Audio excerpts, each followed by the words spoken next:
Hello students, welcome to La Excellence.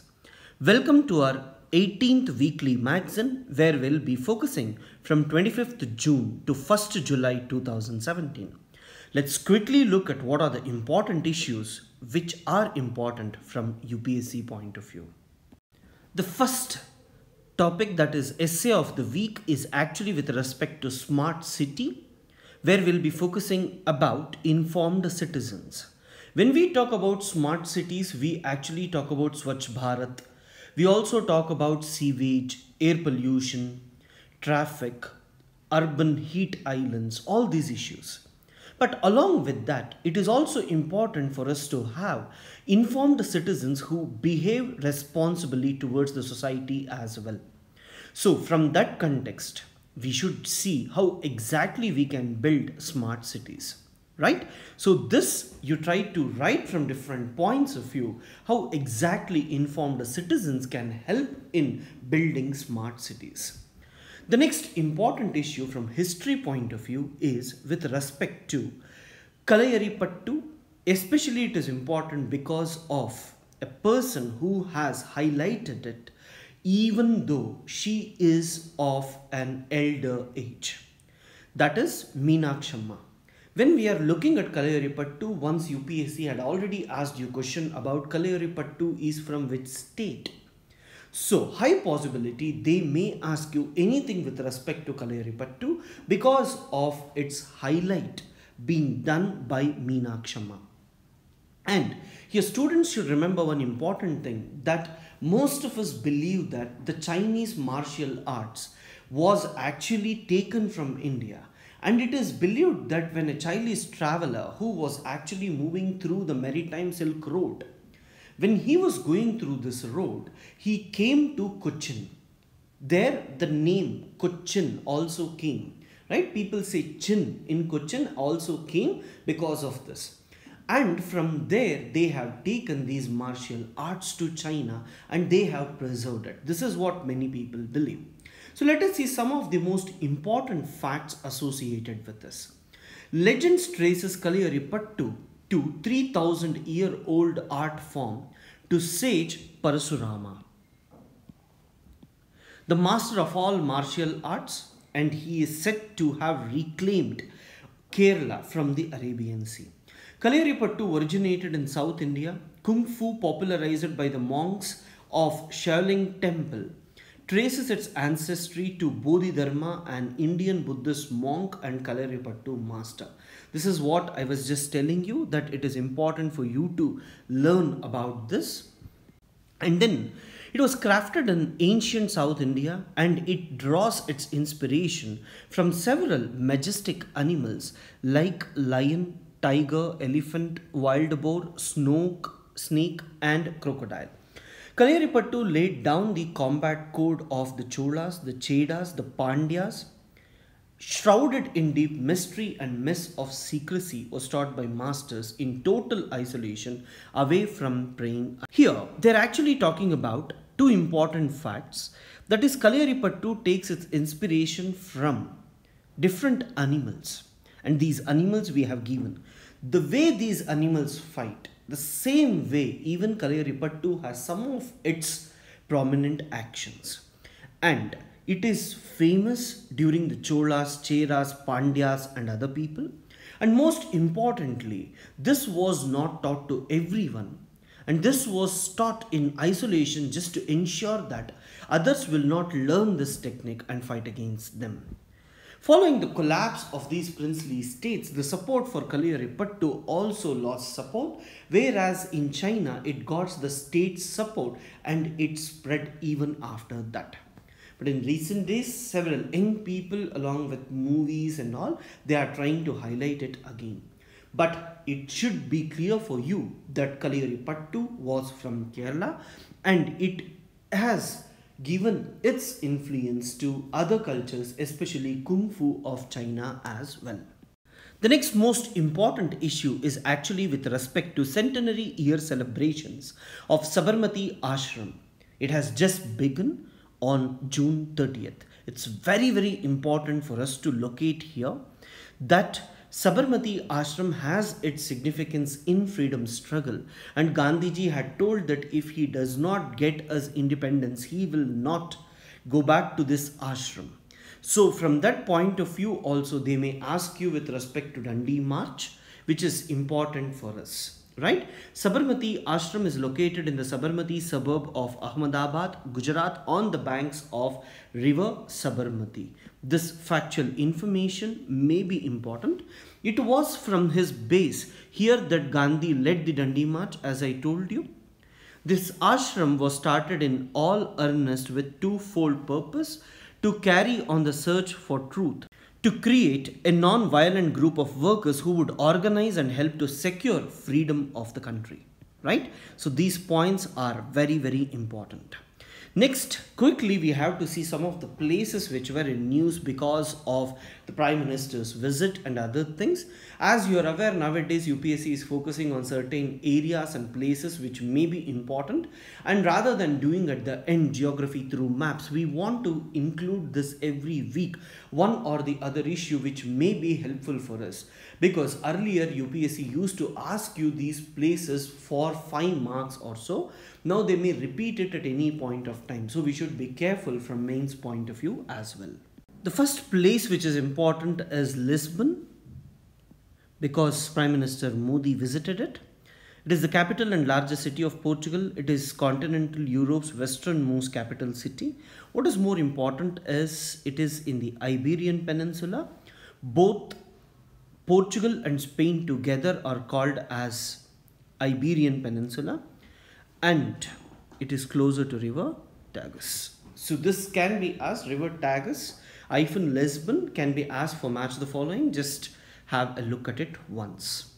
Then because of the ongoing struggle between India and China, especially at the tri-junction of India, Tibet and Bhutan, we have to consider 2 important things. One is Lipu Lake Pass. Lipu Lake Pass, which is actually present in Uttarakhand. Then you have Nathula Pass, which is actually present in Sikkim.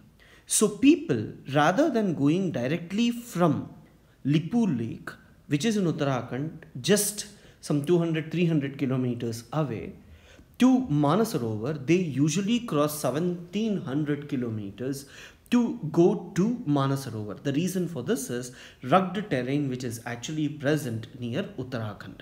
So this can be asked, so please be careful about it. Lipu Lake Pass, can you see here? And you have Bamla Pass in Tawang district, Chusul in Ladakh, Nathula in Sikkim. These are all important for us to observe with respect to Nathula Pass, because there is struggle between India and China and there can be any question expected on this as well. There are some interesting news with respect to smart cities, which we have already seen that it is important from essay point of view. Here, when we talk about implementing the smart cities program, it's important for us to look that smart cities, if at all we have to implement it properly, then it cannot be done only with the help of the governance structures which are in place, but we need to ensure that the citizens play a very important role. Here we have given an example of Chicago City, where people can actually take or download the raw data about the city's cleanliness, air pollution, sewage, all this. And based on this, even the citizens can decide whether they should go with bicycle or they should use vehicles, what should be done. This is the reason we were talking about informed citizens are very, very important for us to ensure that the smart cities can be implemented successfully in our country as well. Rather than seeing it as a separate urban development bodies, we have to treat it with special purpose vehicles where we separate them from the existing models and look at this as islands of development. All the infrastructure, basic necessities, Wi-Fi, internet, security, all this has to be provided. Along with this, there should be some sort of responsibility on the citizens towards the cities as well. When these two can collaborate, then we can see that smart cities can be developed easily. So this is very, very important for us from smart cities implementation point of view. Then the next major issue which is very, very important for us from both mains 2017 and prelims 2018 point of view is with respect to India-China relations across the Lipu Lake, Nathu La, Doklam Plateau, especially at the tri-junction of India, Bhutan and China. What exactly are we talking about in this particular issue? That is, it started by Chinese when they stopped the Manasarovar pilgrims who were going through the Nathu La Pass. Initially, news came that it is mainly because there are some environmental crises and due to some disasters which may occur in that region, it may be difficult for these people to go. Later, they told that we are blocking it mainly because Indian army has entered into Chinese territory. And many felt this may be a dispute because Narendra Modi has actually visited US and the Chinese are feeling that India may be moving much closer to US and India should be told that China is not happy with this. But later we came to know that this is not an issue between India and China. But this is an issue between Bhutan and China, and India is supporting Bhutan. The reason for this is simple. There is border dispute between China, Bhutan, and it is believed that when you consider Tibet, Tibet had its extension in Aksai Chin region of India, some portions of Himachal Pradesh, Nepal, Sikkim, Bhutan, Arunachal Pradesh. But during the British period, there were agreements and these were considered to be separate. And when you consider Nepal and Bhutan were actually under the control of Tibet, Dalai Lama. Later, Nepal and Bhutan called themselves to be independent and they separated from the Tibet. Britishers respected this and they used them as buffer state against the Tibet. But later, with China occupying Tibet, they started claiming Bhutan and other countries as well, especially Bhutan and Nepal. When they started claiming this, there was a fear in Bhutan and Nepal which led to Indo-Nepal and Indo-Bhutan treaties. Here we call balance of power. That is, if anyone is attacking you, go and join the enemy of that country so that your territory can be protected. This actually led to some sort of border problems between China, Nepal, China, Bhutan.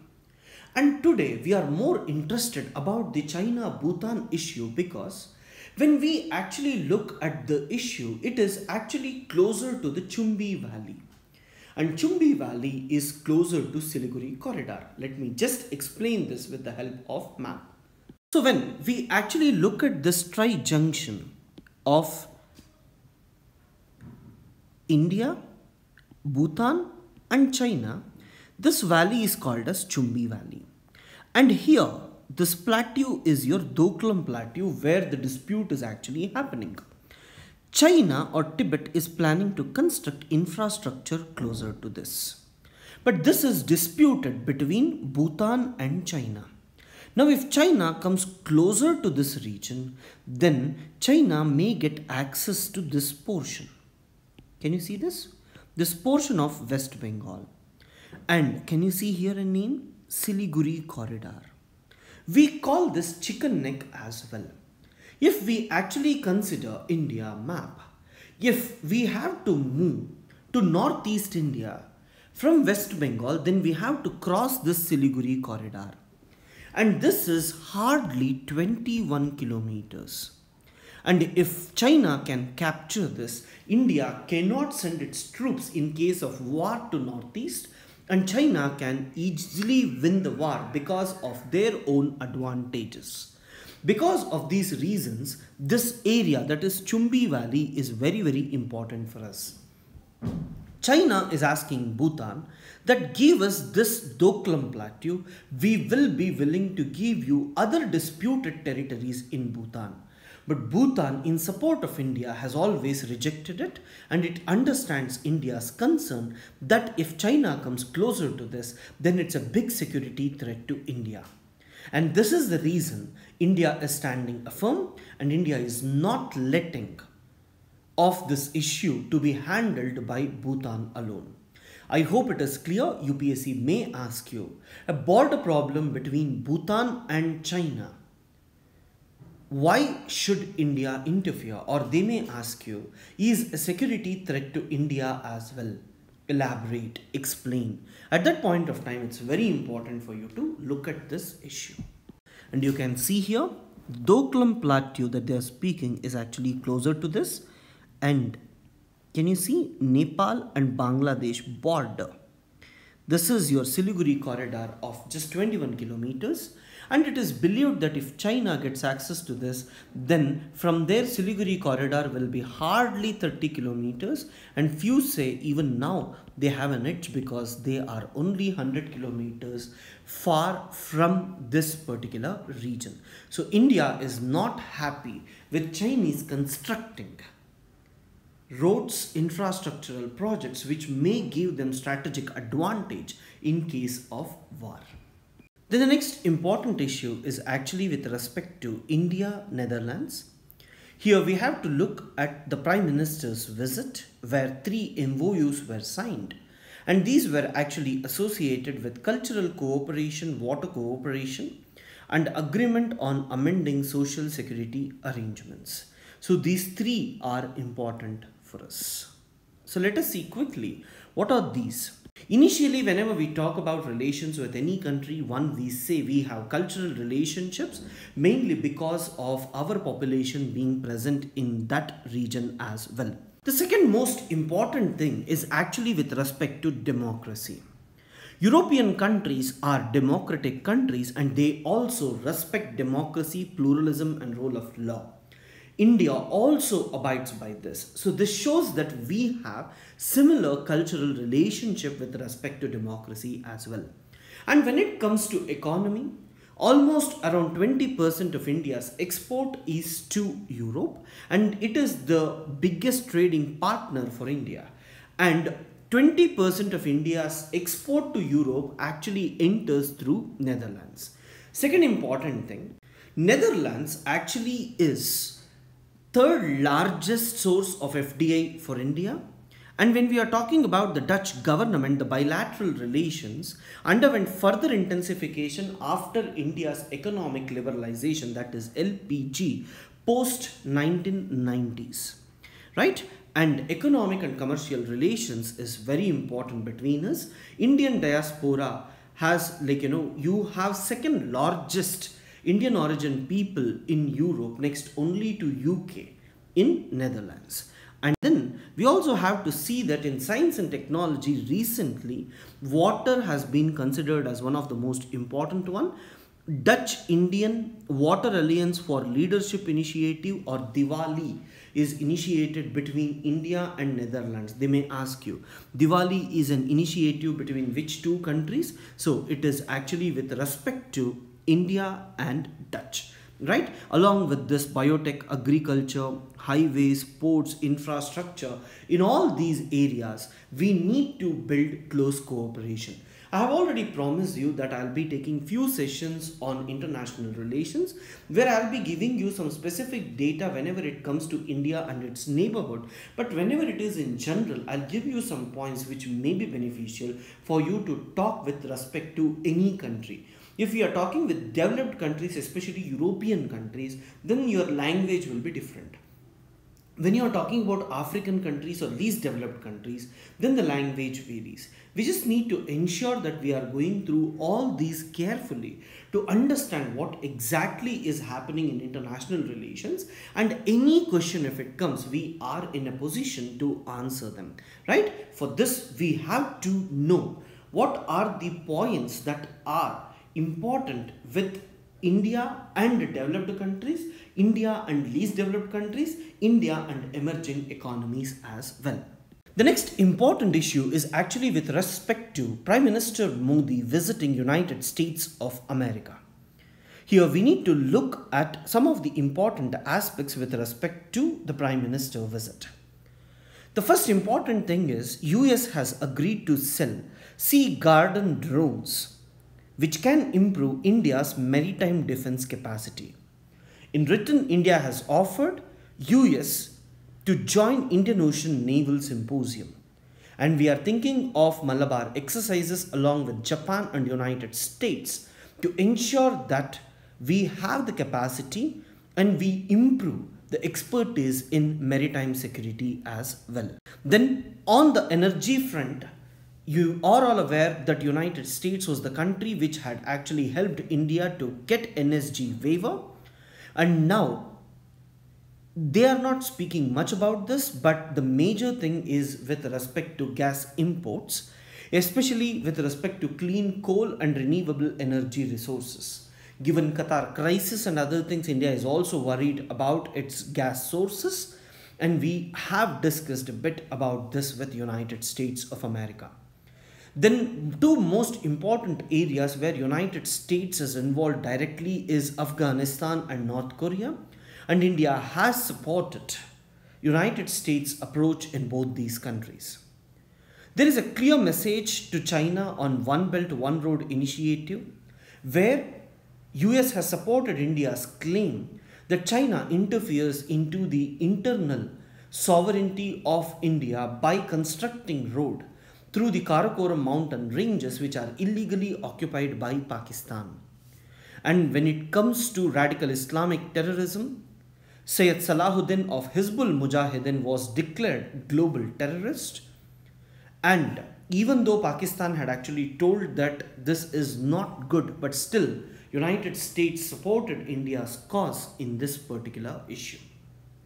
Right? So all these are important between India and United States. It is more important for us to consider this visit as a goodwill gesture rather than in terms of how many agreements were signed between India and US. The next important issue where one government scheme has got United Nations Public Service Awards is actually with respect to Kanyashri Prakalpa. It is very important to know about this scheme because West Bengal has successfully reduced the high child marriage rates and low female education rates in the state. And this could be done through an initiative where cash was actually deposited into the accounts of the girl child. Every year she remained in school and she was unmarried. This led to some sort of incentive for the families. Rather than giving one-time money and making the parents to use it only after 18 years, every year this initiative has made to ensure that the parents, for the sake of that money, have not gone for early child marriages. So this was given United Nations Public Service Award. So there may be a question about this as well, or you can use this in your answers when it comes to curbing child marriages or women empowerment as well.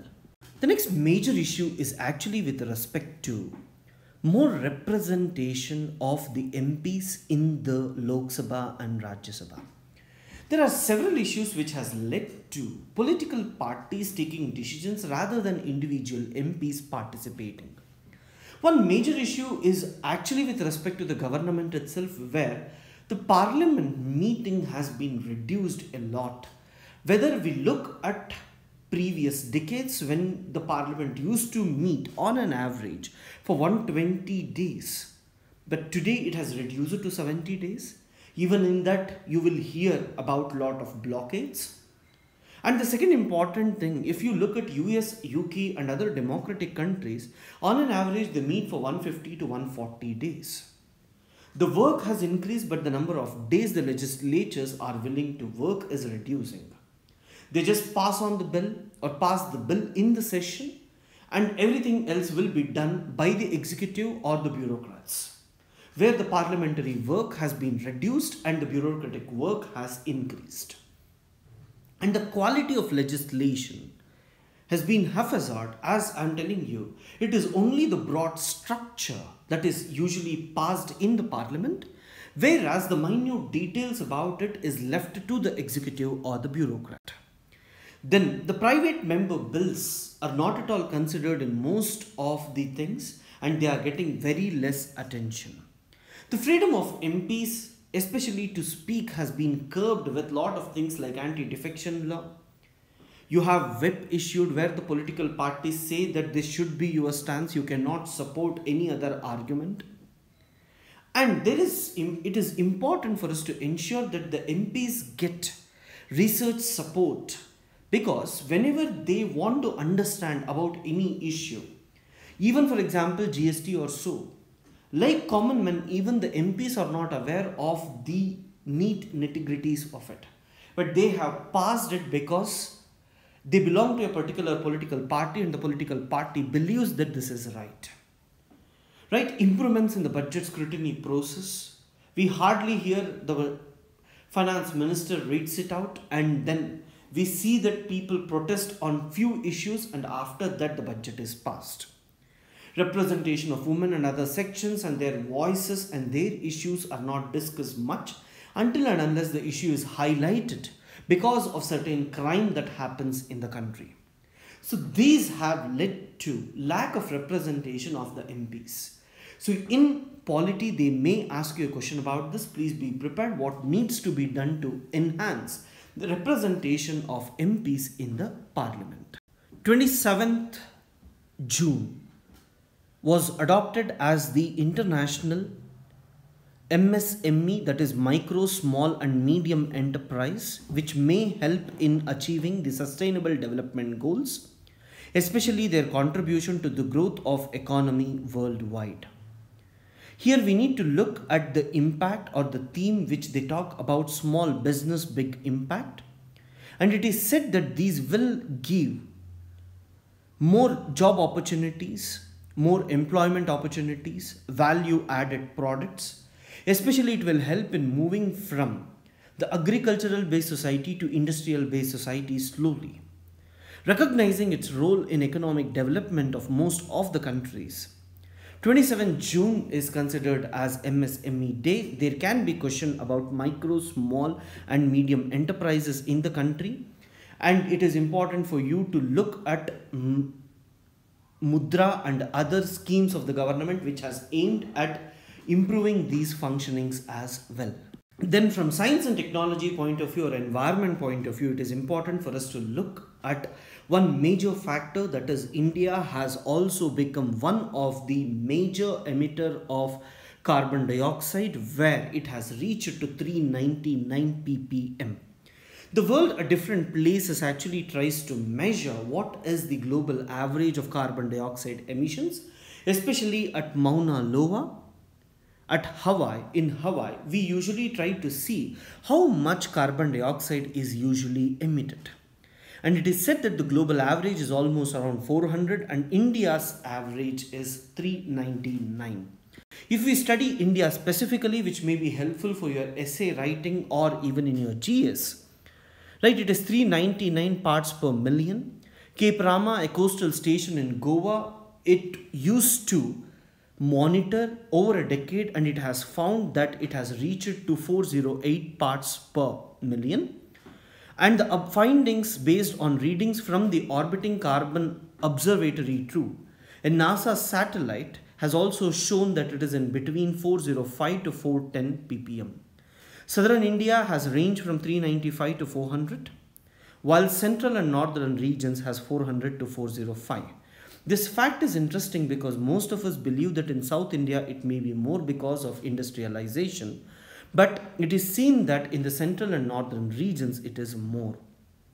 Reduced carbon dioxide sink, that is reduction in forest cover, biomass burning and urban source and transport is one of the major problem leading to this. These factual information is very important for you all whenever you are writing in science and technology or environment about India's carbon dioxide emissions and why it is important for us to focus on your nationally determined targets to achieve reduction in carbon dioxide.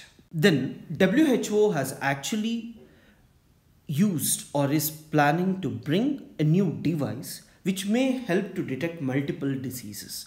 One of the major problem with the different equipments is that if we are looking at making healthcare accessible to rural areas as well, it is very difficult because for even testing they have to come to urban areas or district headquarters because all these are not available at one place, and this is very costly.